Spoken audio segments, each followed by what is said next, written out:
Good day, Oz Mining here. It is late March. The year is flying by already. I'm just spending a half day at the crypto warehouse. I really have been limited with time so far this year. And two reflections on that is A, it's good that crypto mining is generally a passive income, but also if you want to keep it optimized and best profits, then you really want to be spending a bit more time than I have at the moment. But look, one thing I was just looking at, and I was pretty happy, is you can see it's a pretty rainy day today, pretty overcast, pretty gloomy here in Sydney, Australia. Now I'm running just under 150 kilowatts of solar up on the roof, up above us now, you can't see it. And the yield is amazing. I'm pulling about 30 to 40 kilowatts. So each of these inverters is pulling, let's say, around 20 kilowatts of power. So probably 20 to 30% of what they can actually do and deliver inside the crypto warehouse. But even on an overcast day like today, it's still generating me 30 to 40, 50 kilowatts of free power during the day. And obviously that will spike up around the middle part of the day when the sun is up behind all the clouds, and it will taper off, or it'll ramp up in the morning, it'll taper off in the evening. But on reflection, it's still good that we have this free power during the day. This is what's making Oz Mining's farm still profitable. Without this, it would be a challenge in the current market. I'm spending a bit of time at the warehouse today, so yeah, just getting in there a little bit. My main focus actually is probably to move forward with some of my crypto mining plans. I just need to do a little bit of a general tidy up. I've literally got so much crypto mining stuff in the warehouse, plus some other bits which is non-mining related. I really do need to just spend a little bit of time.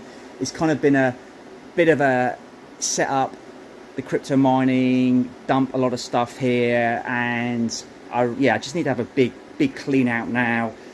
I've got the security over here, and as you can see, it's just a bit of a mess at the moment. So today's main focus is just going to be getting a little bit more organized, kind of putting more of the other stuff which is not crypto a little bit more succinctly in the corner there, and sort out some of the shelving, and then that will allow me then to a little bit better organize some of the crypto mining stuff. I've got a little rat run here, which is not ideal. I really need to have a bit more space, even just a safety thing, just to get in and out of the warehouse. So yeah, I'm going to start down here, have a bit of a clean up, get things organized. I might even throw away a few things. I've got boxes. Like, a big thing for me in crypto mining is, as much crypto mining hardware that you might have, you can literally double the size of that with all the boxes, because every time you take something out of a box, you've still got the box. So should I maybe flat pack all these boxes? Maybe all these ASIC miners, L7s, L9s. I don't think I'll throw them away, because when it comes to possibly selling them, I would want to ship them in those boxes, and I generally believe you will retain some slightly better value in the machines if you keep them in the boxes. So yeah, either flat packing or keeping them stored whole boxes like I am is going to have to be the way to go. But even things like the inline fans, the fan motors, like over here, they all come with boxes. And I've still got a lot of GPUs here, which I am going to get some up and running, but I also think I need to follow suit and probably slightly reduce my GPU stocks. And they're still going for good prices. The good thing with GPUs, they don't just crypto mine. You can play games, you can do design work on them, you can do lots of other things. You just run them on a normal home PC computer with some decent graphics. So I might just try and thin out some of my cards as well. But yeah, it's probably not the most exciting up to date today, but sometimes in crypto mining, it's not always about hands on the tech, which is the favorite thing to do.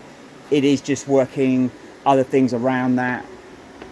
So let's just go up and have a look what's happening in the main zone at the moment. Again, I'm probably going to try and get some of the stuff off the stairs, and I may move my desk as well. I may bring the desk possibly over here, and then just try and put all the crypto stuff down there, because generally I'm exhausting all the air through down the bottom there. We have had some good progress this year with putting the drop down electricals running to some Altair PDUs, and I do have another Altair PDU over there, which is a smart one, which I will be doing another video on about really soon over there.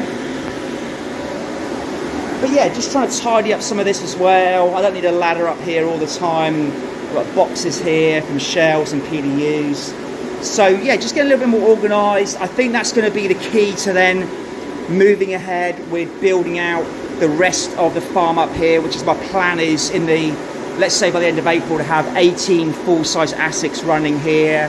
I may sell some older ones and maybe bring in some newer, more profitable models, but there's not that many profitable machines at the moment, so maybe a little bit of waiting to a new, I guess, batch of miners comes out, more efficient miners.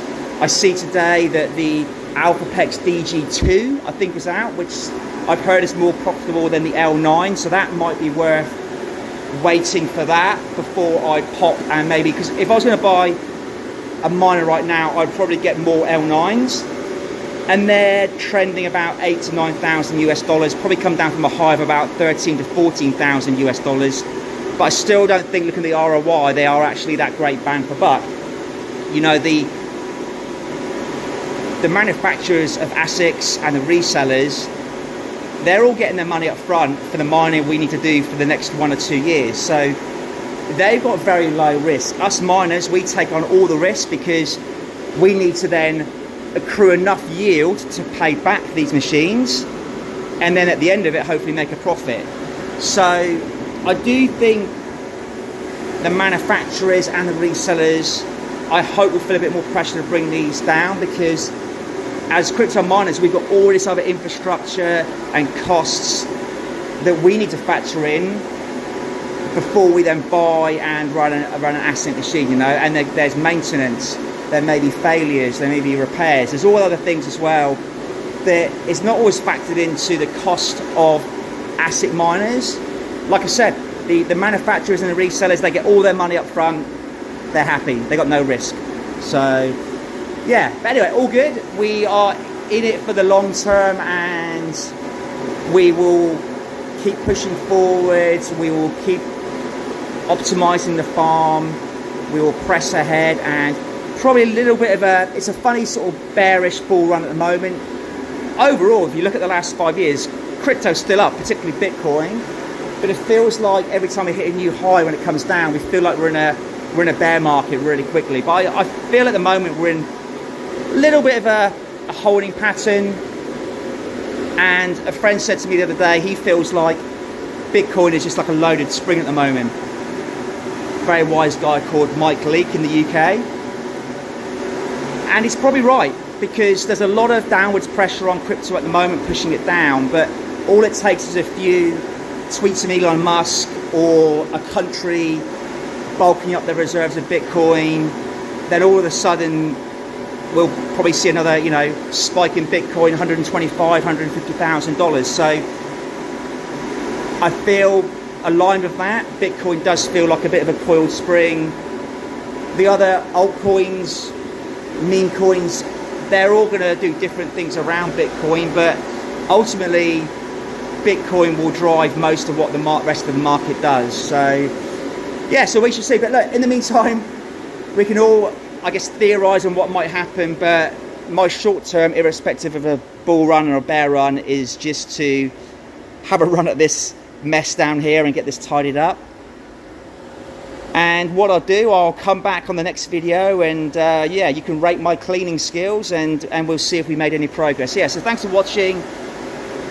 I will see you on the next one. Take care. Have a great day.